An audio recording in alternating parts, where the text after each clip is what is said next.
Earl Black returns home from work. Attached to the residence is a family-owned bookstore run by his wife, Sherry. My wife, Sherry, her car was in her parking place, so I figured she's home.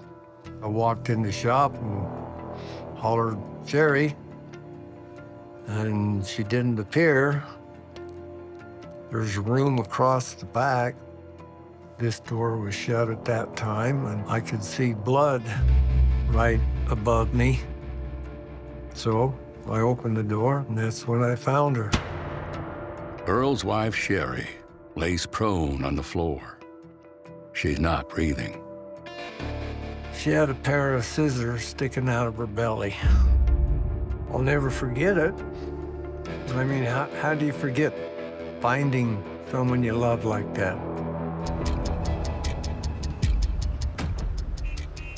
I was participating in some tactical training, and my phone rang. I was a lieutenant at the time, which puts me in charge of scene oversight. I went into the bookstore. As you walk in, it's a little bit of a labyrinth, books everywhere. I was directed towards the back, and our murder victim was on the ground and clearly deceased. It was a horrific sight to see. She died violently, and at whose hands, we don't know yet. We knew instantly that this was a homicide.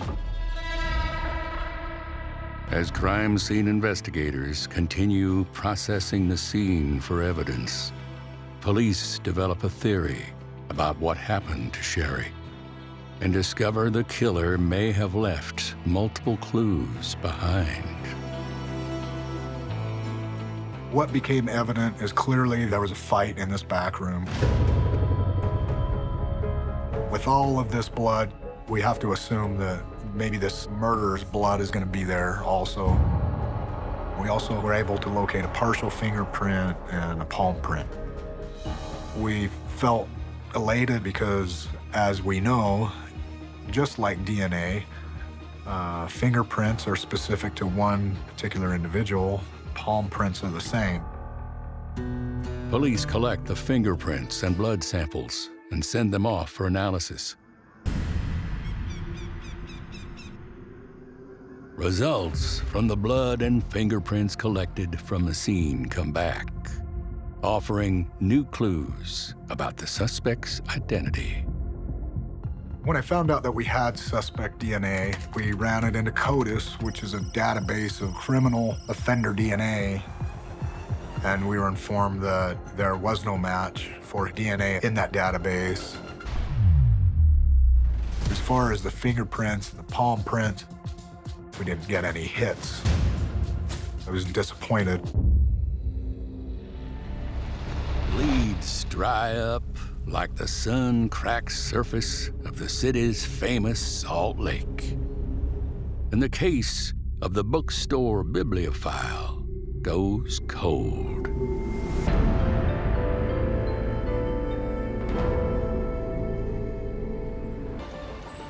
The case was transferred over to the Unified Police Department. I had been involved in assisting South Salt Lake in this investigation.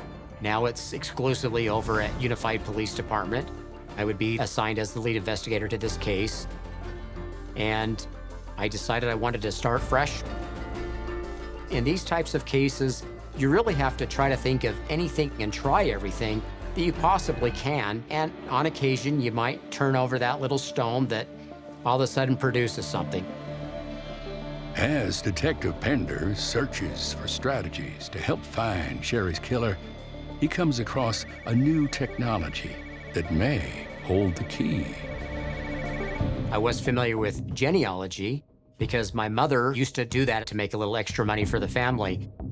But I hadn't even heard of anything called investigative genetic genealogy. We know that there are multiple different databases people will submit their DNA to determine their genealogy, their familial history.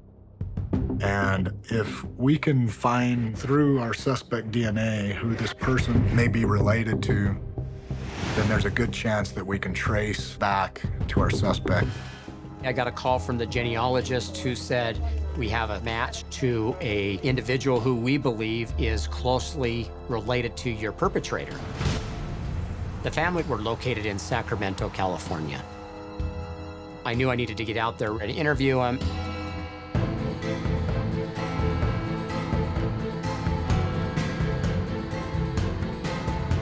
I actually brought a photograph of Sherry and Earl Black to this home.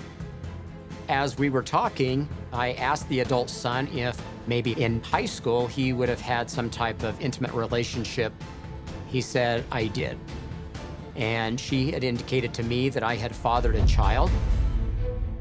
He'd received some paperwork signing off custody. That paperwork was actually out of Utah. We were able to actually identify that his name is Adam Antonio Spencer Durborough. He had an extensive record in his juvenile criminal history of violence. As far as his adult criminal history, Adam was charged with shoplifting. That's the only thing he has on his adult criminal history. He would have been 19 years of age when Sherry was murdered. And now he was living in the Orem area, 30 miles south of Salt Lake County. The following day, we drove down to Orem and held surveillance on this residence for a number of days to kind of get his routine down. One of the investigators happened to see a sack from a fast food restaurant inside of his vehicle and ultimately saw Adam dispose of this at his residence in the waste container outside.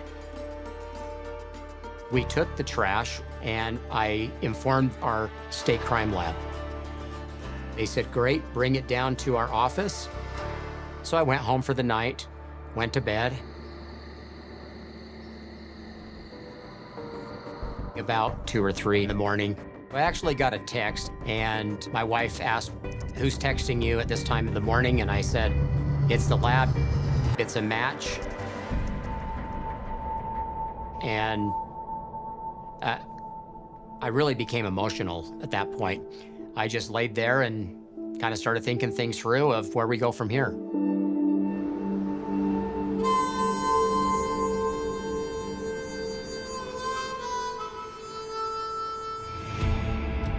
We followed Adam to Walmart. 6 plainclothes investigators approached Adam. Adam was told he was under arrest. We immediately put him in my patrol vehicle. I'm thinking to myself, we've got to get him to the office. We got to get this interview going. As we're driving, he says, I know what you want to talk about, and if it's what I think you want to talk to me about, then I would want an attorney present. He lawyered up. However, we did have a warrant already prepared for his fingerprints, for his DNA, and for photographs. And I thought, after we take those items, do I just take him to jail and book him in? Or do I put him in the interview room and give it a chance? Detective Pender rolls the dice. He places Adam Durborough in an interrogation room. When you get over to the bookstore, is there something that, is there something that sets you off? I think it was just her being kind, honestly. I saw myself as a terrible, terrible person. I guess I'm trying to understand. Why her? Well, why? Yeah, why her? Why Sherry? I don't know, man. I don't know. I thought that I was this horrible person growing up. I was young and stupid. I didn't control myself. It wasn't personal. It wasn't planned. It was spontaneous. I wish I could take it back. I'm not 100% sure why Adam picked Sherry, other than the fact that I do believe Sherry was kind to Adam, and I think Adam had not had that in his life. And I also believe, based on her kindness, for whatever reason, that snapped Adam and unfortunately just brutally killed Sherry. Sherry Black's family gathers at the courthouse for Adam Durborough's sentencing. The judge sentences Adam Durborough to life. without the possibility of parole.